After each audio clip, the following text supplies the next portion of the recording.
पुरानी दिल्ली में आजाद मार्केट के मिठाई पुल पर हुई सीलिंग के विरोध में आज व्यापारियों ने सब्जी की ठेली लगाकर किया विरोध प्रदर्शन। व्यापारी करेंगे संसद का घेराव। सीलिंग को लेकर व्यापारियों ने किया 2 तारीख को महापंचायत का ऐलान। महापंचायत में तय की जाएगी आगे की रणनीति। सीलिंग को लेकर व्यापारियों अब आर पार की लड़ाई के मूड में। पुरानी दिल्ली के आजाद मार्केट के पास मिठाई पुल पर 2 हफ्ते पहले करीब 25 दुकानों को सील कर दिया गया था, जिसके बाद लगातार व्यापारी इसको लेकर विरोध प्रदर्शन कर रहे हैं। आज व्यापारियों ने मिठाई पुल पर सब्जी की रेहड़ी लगाकर विरोध प्रदर्शन किया। सीलिंग को लेकर व्यापारी काफी आक्रोशित हैं। व्यापारियों का कहना है कि अब 2 फरवरी को सभी व्यापारियों के महापंचायत का आयोजन किया जाएगा और उसमें आगे की रणनीति तय की जाएगी। इसके साथ ही व्यापारियों ने कहा कि हम संसद का घेराव भी करेंगे। Paramjit Singh Pamma, chairman FESTA. Ceiling को लेकर लगातार व्यापारी पिछले कई दिनों से विरोध प्रदर्शन कर रहे हैं। व्यापारियों का कहना है कि उपराज्यपाल से लेकर दिल्ली के मुख्यमंत्री के आवास तक हम लोग अपनी फरियाद लेकर गए, लेकिन अभी तक किसी ने हमारी फरियाद को नहीं सुना। अब व्यापारी आर पार की लड़ाई के मूड में है। व्यापारियों ने साफ चेतावनी दी है कि अगर सीलिंग की समस्या का समाधान नहीं हुआ तो व्यापारी आंदोलन करने को भी मजबूर होंगे। राकेश यादव, अध्यक्ष फेस्टा। व्यापारी सीलिंग के मुद्दे को लेकर अब आर पार के मूड में है। व्यापारियों ने ऐलान किया है कि आने वाले दिनों में वे संसद का घेराव भी करेंगे। राजीव कुमार तिवारी, दिल्ली। देखिए, सबसे बड़ी बात है, आज व्यापारी इस हालत में आ चुका है, एमसीडी की मार पटरी पर दुकानदार, क्योंकि लगातार 16 दिन हो चुके हैं व्यापारी को सड़कों पे बैठे हुए, कभी गले पे ताला लगाए हुए, कभी किसी प्रकार की भी कोई मतलब कि थाली बजाकर सीएम ऑफिस में जाकर, एलजी हाउस में जाकर रोज हम व्यापारी इतना हताश हो चुका है। आज व्यापारी को जब ये लग रहा है कि जब सरकार जो है पटरी को अलाउ करती है कि पटरी लगा सकते हैं तो हम भी पटरी लगा लेते हैं। दुकानें तो हमारी बंद हो चुकी है। आज हम यहाँ पर दुकानें 16 दिन से बंद करके सड़कों पे बैठे हुए हैं, मगर किसी भी व्यापारी की बात सुनने के लिए सरकार नहीं आई। यहाँ तक के ये सदर बाजार 95% कमर्शियल मार्केट है और यहाँ पर सीलिंग होना पूरे व्यापारी समाज को हिला देना है।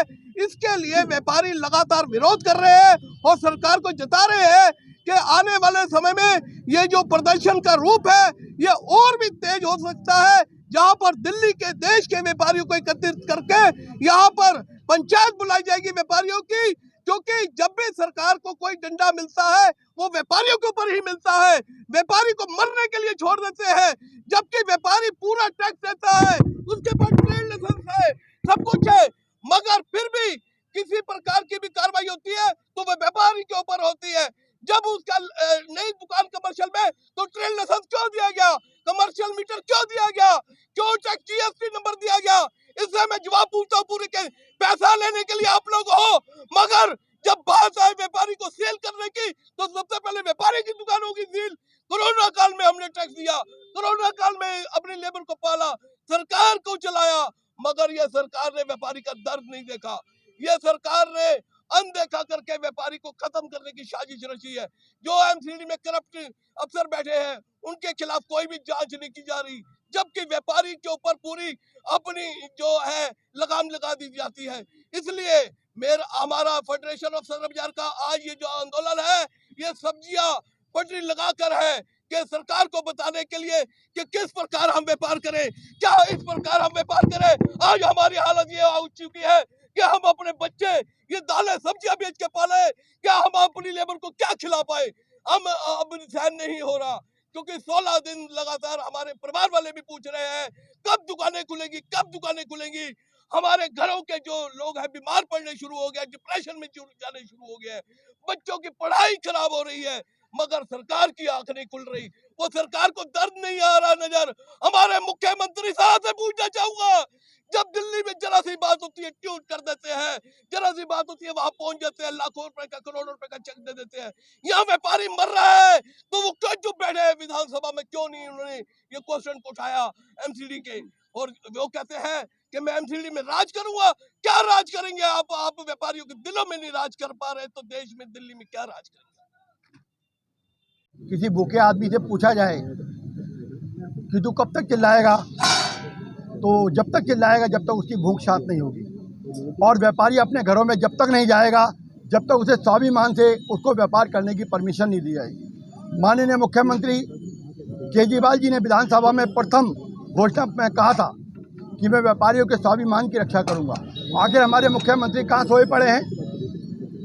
आखिर हमारे प्रधानमंत्री जिन्होंने कोरोना की बीमारी में 80 करोड़ लोगों को खाना खिलाया, आज वो कोरोना की बीमारी हमारी रोजी रोटी पे लग चुकी है जी। हम अपने जो नौकरों हैं, हमारे एम्प्लॉयज़ हैं, उनको कहाँ से रोटी दें प्रधानमंत्री जी? पहले हमने कोरोना के अंदर भंडारे चलाए, उनकी तनख्वाहें दी, उनके बीमारियों का इलाज कराया, लेकिन आज तो हमारे पास भी पैसा नहीं है, कहाँ से करें? आखिर ये सील क्यों हो रही है? आपकी निगाह क्यों नहीं जा रही उन भ्रष्ट ऑफिसरों के ऊपर? उनको अंदर क्यों नहीं जेल में किया जा रहा है? कि आखिर मुगल कालीन मार्केट जिसे डीडीए के वाइस चेयरमैन ने डिक्लेयर किया कि 1995 में ये 95% से ज़्यादा कमर्शियल है।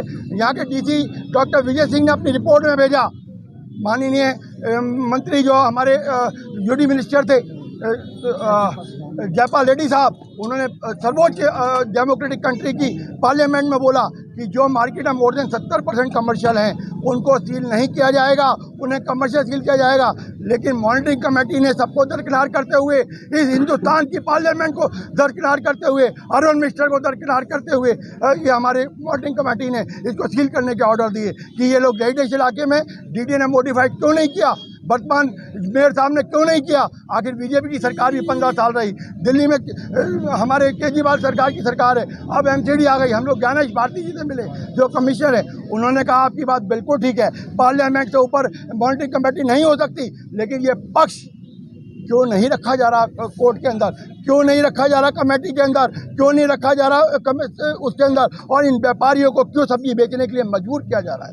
ये व्यापारियों की अस्मिता के ऊपर सवाल है और ये हमारा आंदोलन चलता रहेगा। क्या हम लोग किसानों के हिस्सा हो जाएं? क्या रेल पटरी पे लेट जाएं? क्या आत्महत्या करें? तब हमारी सरकार जागेगी, तब हमारे प्रधानमंत्री जागेंगे। कोई हमारा व्यापारी आत्महत्या कर लेगा तो मुख्यमंत्री 1 करोड़ रुपये देने जाएंगे। क्या करेंगे मुख्यमंत्री उस वक्त? कौन से आंखों में आंसू लाएंगे और कौन से आंसू हम उनको दिखाएंगे जो उनके आंसू नहीं दिखा रहे हैं? आज हमारे प्रेस के मीडिया के लोग, मैं देखता हूँ अखबारों में 45 न्यूज़पेपर, 45 चैनल रेगुलर हमारे दर्द को माननीय प्रधानमंत्री को बता रहे हैं, मुख्यमंत्री को बता रहे हैं, कमिश्नर को बता रहे हैं और मॉनिटरिंग कमेटी के लोग बता रहे हैं, लेकिन नहीं समझ आ रही है उनको। आखिर ये व्यापारी जिसे रौद्र रूप में हो गया, ये वो व्यापारी है जब इसकी सुनामी आएगी तो बहुत सारी सरकारें, बहुत सारे मंत्री, बहुत सारे संतरी और ये कमिश्नर तक उड़ जाएंगे, क्योंकि जनता पहले है डेमोक्रेटिक कंट्री के अंदर, राज बाद में। राज किसके लिए है? व्यापारियों के लिए। आप मेरी प्रधानमंत्री से हाथ जोड़कर रिक्वेस्ट है, मुख्यमंत्री से रिक्वेस्ट है, कमिश्नर से रिक्वेस्ट है कि हिंदुस्तान की आर्थिक रीढ़ की हड्डी जो हमारा व्यापारी है, आर्थिक तंत्र चलाता है, उसे खत्म मत करो। आप चाहते हैं कि पूंजीपतियों के हाथ में देश चला जाए, नहीं जा पाएगा, क्योंकि हिंदुस्तान की जनता की है। अगर आप प्रधानमंत्री हैं तो हमारी वजह से, अगर आप मुख्यमंत्री हैं तो हमारी वजह से, अगर आप कमिश्नर हैं तो हमारी वजह से।